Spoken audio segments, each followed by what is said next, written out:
Okay, Luis Enrique has resigned as Spain manager due to personal reasons. His daughter has a rare form of blood cancer. He was temporarily away from the team to be with his family at this difficult time since March. So his assistant Roberto Moreno has been taking charge of the team since March. Obviously, clearly the situation is far more serious than was first thought, and so Luis Enrique has decided to resign from the position. He's only been in charge for 11 months. So on Luis Enrique's side of things, this is family is more important than football sometimes, and it's a difficult time. So sympathies go with Luis Enrique here because as someone who's had family members with serious illnesses that have taken their lives, I know what it's like when you want to be with your family. On the Spain side of things, this is now their Roberto Moreno with their fourth manager in a year.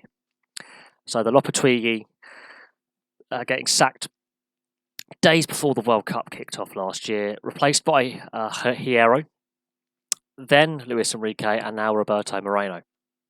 The lack of stability at the top of Spanish football in the manager's position is an ongoing issue. Now, Luis Enrique, obviously, it's unfortunate that these circumstances have occurred. There are those on social media saying, "Oh, he's going to Chelsea." No, he's going to be spending time with his dying daughter. There is no hint that he's ready to go back into management anytime soon. He's already spent 4 months away from the game to be with his family at this difficult time. So for those who are speculating that he's going to go take the Chelsea job or any other job that's becoming available in European football is sick, is the best way to describe it. Disgusting. The issue though is with Spain is they've had so much managerial instability and political infighting between certain club presidents and the federation and the national side that it's going to derail them going forward. It is going to be an issue. The handling of Lopetegui and his announcement that he would be joining Real Madrid after the World Cup was handled poorly by both Lopetegui, Real Madrid, and the Federation. Hierro had 4 days to prepare himself for Spain's first game at the World Cup last year, and they had a very disappointing World Cup. Let's not kid ourselves; they were very poor in the World Cup and were rightly and fairly knocked out in the second round. Didn't progress very far. He then stood down, and Luis Enrique was appointed. Now, obviously, for half the time Luis Enrique's been in charge, he's had this ongoing personal issue, and obviously it's got to the point where he's had to take a step back temporarily, and now it's become permanent. So now his assistant is now permanently in charge, Roberto Moreno. How long is Moreno going to be there? Is this a permanent appointment by the Spanish FA?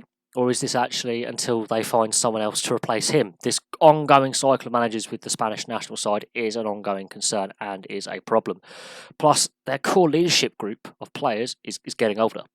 So is the golden generation of Spanish football, that golden era of Spanish football at international level and at club level, starting to wane a little bit? That's going to be interesting. It's going to be interesting to see if Moreno decides to keep the same tactics and same philosophy that Luis Enrique would have had, or decides to evolve it a bit and go in his own direction. I believe this is Roberto Moreno's first spell actually as a manager in charge. He's always been an assistant, so this is going to be a real big test. Now he's got the permanent reins for the job to see how it goes towards Euro 2020 and qualifying, and if he's still there this time next year, how it goes for Euro 2020. So Roberto Moreno is now in the hot seat. It's going to be really interesting to see how he handles the pressure. Luis Enrique, hopefully, all being well, his daughter does recover and that he does get back into management, be it at club or international level at some point. But I think that's a long way off at this point. But for now, thank you very much for watching. Place your thoughts below. Please like and subscribe, and I will have some more videos for you very, very soon.